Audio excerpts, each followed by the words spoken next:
Hey guys, welcome to the Not Too Popular podcast, a podcast giving a platform to the most unpopular opinions in our society. Have you ever been told that you're too feisty or overly opinionated? This podcast decided to flip the script and use our voices to create a platform for strong opinions and personalities. Our goal is to ignite hard and respectful conversations about anything and everything. On the Not Too Popular podcast, we talk about everything controversial from food to politics. Join us as we get real and honest about touchy subjects, keeping an open mind and an open heart to new ideas, opinions, and experiences.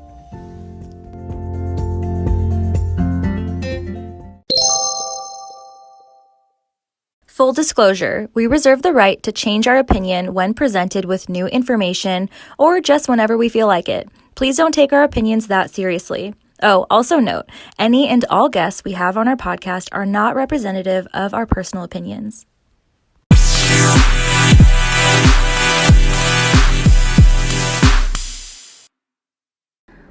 Welcome back. We are back with season 2 of the Not Too Popular podcast. Lots of exciting changes. We're in a brand new space in beautiful Santa Monica, California. And I am joined by my new co-host. Everyone, I'd like to introduce you to Britt Youssef. Hi everyone, I'm so happy to be here. Yay, I'm so excited you're here. This is gonna be so fun. We have a really fun season for you guys. We have so many cool topics to discuss, and today's episode is going to be all about Britt and her very fascinating job as a psychedelics researcher. So Britt, let's give the listeners the Cliff's Notes version of your life story. Let's start from just where you're from. Okay, so it all started when I was born. No, I'm just kidding. My parents got together. Cliff Notes. Hey. I was born and raised in Los Angeles. I did my undergrad in San Diego. It's so beautiful down there as well. So I'm definitely fond of the beach cities. So it's really nice to be back near the ocean. I got really interested in science and medicine when I was about 19. I found this book randomly at Barnes & Noble. I was such a book nerd, but I had absolutely no idea what I wanted to do with my life.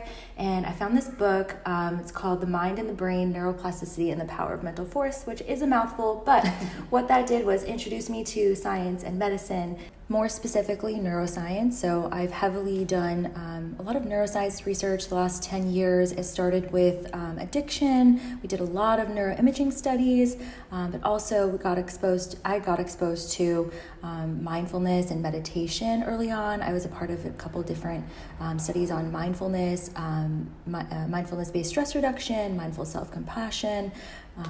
It really exposed me to another side of science that was a little bit more intangible. And so I really loved this juxtaposition of hard science, but psychology, neuroscience, even some mysticism. So I've really headed in this really interdisciplinary sort of intersection of things, and it's kind of where I want to continue.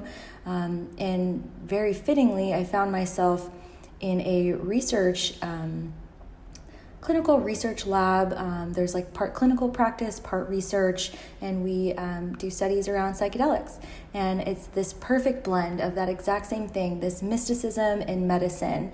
And I'm just really excited to see the growth. We're having this sort of second wave of psychedelics research and interest. They are still Schedule I drugs. They're highly regulated, still very illegal, but researchers are allowed to do some research with them. So when you say psychedelics, are we talking like ayahuasca and that, or what exactly do you mean by psychedelics? Yes, definitely. Ayahuasca is one of them. There's also psilocybin, most commonly known as magic mushrooms. They're found in a lot of different species of mushrooms. There's also LSD. I didn't know that was considered a psychedelic. Oh, actually. Yes, okay. Definitely. That will have you on a real trip, I hear. If you've ever seen that movie, Fear and Loathing in Las Vegas, or wait, is that Ether? I might be wrong. Okay. Yeah, I actually don't know if don't tell anybody. I don't know if I've ever seen that movie in its entirety. Clearly, I probably haven't either. It was a long time ago. Anyway, so those are some examples. And actually, more recently, ketamine has been used as like a psychedelic assisted therapy compound. It's not like a classic psychedelic like an LSD or psilocybin, but it's actually used in a similar way. But I won't go into all of the medical differences, but you know, ketamine, that sounds really familiar. Like, I was just reading something about that, but like, what is it that they're doing nowadays with that? Because that's like, it's so fresh. That I was listening, but you might even see like ketamine clinics. There's even a sponsor thing on the 405 freeway, I'm pretty sure. Ketamine clinics. We don't do that. You might find different schools of thought with this. So there's a lot of ketamine clinics popping up because they're not as tightly regulated as the other psychedelic drugs, which are considered Schedule 1. Very strict rules. You have to go through like the DEA to even get a license to use as a researcher. So a lot of hoops to jump through. Ketamine's a little bit different.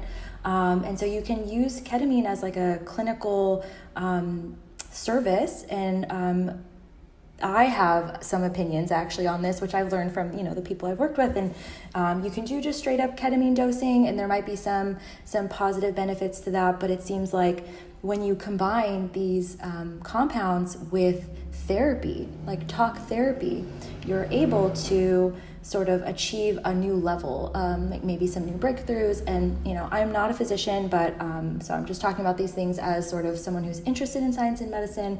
I do not have a medical degree. I can't condone or recommend this to anybody, but from an outside perspective, it seems like we're really heading in a direction of finding some really interesting treatments available for people. Yeah, I think what I had heard about the ketamine was, were they using that for depression, like to kind of cure, maybe not cure the right word, but like for depression of some sort? Yeah, there are some studies that suggest that even just an injection of ketamine could have some antidepressant effects, but to what extent, to how long it lasts, there's a lot of questions still for me. Yeah. Okay, and then is that what you're working on now with your job, or is that something different? Yeah, so that's, I personally don't work directly on the ketamine side of things, but I'm more working on the psychedelic research side. So like the ketamine is a clinical service, and I'm more on the experimental research side, where we have to go through like the FDA and all these different regulatory bodies to even participate in this research. So it's actually very interesting. There's a lot of paperwork involved. Yeah, it's very interesting. I bet. Yeah.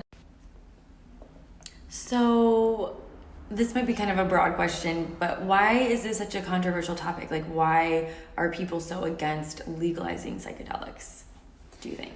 That is a really, really good question. I'm thinking to like some books that I've read that kind of went over the history of psychedelics from like the 60s and 70s, and like even kind of explaining, the whole shutting down of research and that whole thing. And I've heard some really controversial opinions, because it was really interesting. Like, pretty sure the government was also doing psychedelics research. Like, there are some even books, I think, about how the CIA was using LSD, and it's really a little sketch. Maybe, I don't know if I should say that on recording. But yeah, so, I think, I'll just say my opinion, right? We're dealing with something potentially very powerful, right? These drugs can magnify what's already going on maybe for somebody. So there's these terms in psychedelic research. They've been around for a long time. It's set and setting. So set is mindset and the setting is your environment. So like, I think even Timothy Leary, I believe, said, I hope I don't misquote him, he said that these compounds are like the key to a door. And so I don't think there's anything inherently good or bad about these compounds, but when maybe used not thoughtfully or in the wrong environments, under the wrong circumstances, or even under the wrong mindset, right? Maybe if you have a bad day versus a good day, right? You might have a different outcome. So this is what I've learned, from doing my research, from reading a lot of different books, even from being involved in these psychedelic dosing sessions, like talking to patients before and afterward. I don't see the compound itself as being good or bad. I just would say that. I think that it's really important to be very thoughtful and mindful about how you use these things. And I think when they are not used in the right way, maybe negative things can happen, and then those negative things get amplified, and we know how that goes, especially with that. I mean, we didn't even have social media to amplify these things in the 60s and 70s, so can only imagine what could happen now if we don't approach this renaissance in a more thoughtful way. Yeah. Does that make sense? Yeah, for sure. Like, what are like the really bad side effects that can happen? I remember watching Unwell on Netflix, and one of the episodes was the ayahuasca, and there was one person who had a seizure, and then another person who was like throwing up for the 3 hours for like the whole time that they were like on their trip or whatever. And I was honestly like kind of into like that, trying that experience, and but then watching that, I'm like, oh God, like if that happens to me, like I'm out. That's funny. So what I've learned actually from the people I work with is, or I've heard this, right? And I think I've probably read this echoed in different books, that there's no such thing necessarily even as a bad trip. Like even a bad trip isn't necessarily a bad trip. Like you can come away with something from that. So I think we're really afraid of having negative experiences actually. But I will say this as a disclaimer. Again, I'm not a doctor, but we are very, very careful. For example, in research, we have a really thorough screening process that goes through medical and psychiatric history, even family history. We're looking for things that could be potential risk factors. And so that's why research is good. And that's why this is a good process to see, let's do this the right way. Let's see what we're actually working with here. We're very careful. And now if you get people that are sort of experimenting, it's like, are they checking those things? Do they even know what to check for, right? So if someone has some kind of like underlying health condition, how would they know? How would they know how they're going to respond? So I don't know. I think that's to me what's risky about experimentation. That's why I'm such a scientist at heart. Like I love to see the data first before I make any decisions personally. And so I hope that for people too, that as these things get more and more popular, and I've already seen it being sort of sensationalized. Like I joined a clubhouse a little while back, and I actually never really log in anymore, but I became a part of different groups, and every few times a day I'm getting these notifications for like different psychedelic chats about different stuff, and interesting, all day long. Yeah. So I just feel like it's really blowing up, and I just feel like we should be thoughtful about it. Yeah, I actually really agree with that. I think like maybe even that's why it is illegal, is just because like you don't know until it's like, there was that with like prohibition and alcohol. Like if they don't understand it, they want to like control it a little bit more, and then it's like, all right, no, we kind of know what we're working with. And I mean, even with alcohol, it's still kind of a loose, like you don't know like if you're gonna have a great night or you're gonna have a really bad night. 2 kilos is too many. But I find it all so fascinating. Like just that movie Limitless always like pops into my head when I think of psychedelics, of like, could that help us tap into like this other part of our brain that maybe we're not using, or maybe if somebody's a little bit more on the analytical side, helps them tap into their creative side. Like, have you seen that in research at all, or is it? Yeah, totally. So I think that's a thread that I see. I think that that's a benefit probably of what these drugs offer. From the research that I've done, there are actually, so, I mentioned that what brought me into this whole field was neuroplasticity. There's a paper by these folks from UC Davis, last name's Olson, and they call these class of drugs psychoplastinogens, meaning that they promote plasticity. So what that means is when you use a substance like this, it seems like it promotes the ability for your brain to be a little bit malleable. And so if you combine that with talk therapy, say you set an intention and you have something that you're working on, and maybe it allows you to tap into something. Maybe it allows you to let go of something. Maybe it allows you to see something in your life differently. And I'll just say anecdotally, the people that I've spoken to, they really do seem to have a pretty profound experience. Like, obviously we're still conducting the research and I can't say too much, but it's really like a privilege to watch. So I'll just say that. Okay. So yeah, I guess you can't really like disclose too much information on like what you're working on. Is there like an end date to this research study, or is it just kind of like an ongoing thing? So like this first one we're hoping to be done by fall. But there's so much research out there that's already been published. Really, if you just Google or go to PubMed, you'll see a whole lot of PubMed. It sounds like a really cool like hub for like doctors, like hanging out at PubMed. That's genius. Write that down. Yeah. Don't let anyone take that idea. So no, there's already research being done that's being. So to answer your question, what was it again? It was. An end date to the. Yeah. So yeah, we're hoping to be done with this study by the end of the year, and so hopefully I'll be able to be a part of that, writing up the data and seeing what we find. But like I've said, there's a ton of published research already out there, and I'll let people sort of look into that for themselves. And it's a fun little rabbit hole to fall down. I'm sure on YouTube alone, it's like you could just be on there for hours. Yeah, definitely. But yeah, it's I'm really, really interested to see how this all plays out. I don't want to sensationalize anything, but yeah. Yeah.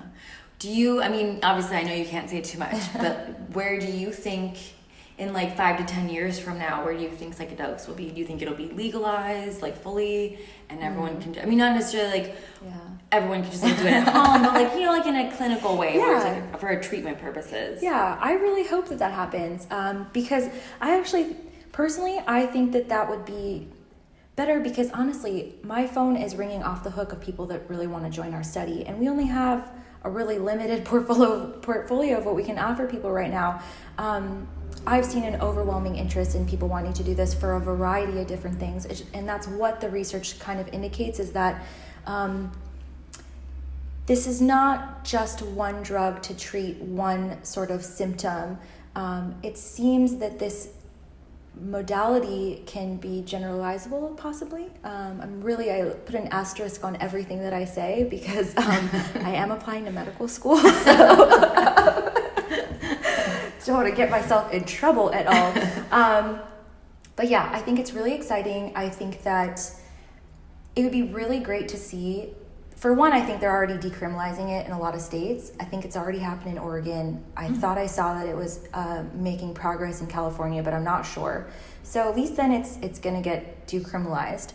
And then hopefully we can get FDA approval to have these things available in the clinic, like you're saying. So it could be a clinical service. It's under medical direction. It's very thoughtfully and carefully done. And it's just like another treatment option. I feel like the sense that I get is people feel like they have run out of things that really work for them. And it's really heartbreaking to see. Yeah. Cool. Well, I think we will wrap it up for today, but is there any like last minute comments that you want to say on the topic? Oh my God, great question. I didn't think that far ahead. No, I don't know. I have no agenda. I'm really, like I said in the beginning, I'm really happy to be here. I've wanted to be a part of a podcast for a long time. Like, yes, I'm a scientist and probably a pretty big nerd, but I really love creating things and different creative projects, and I'm really excited to see where we can take that this year. Awesome.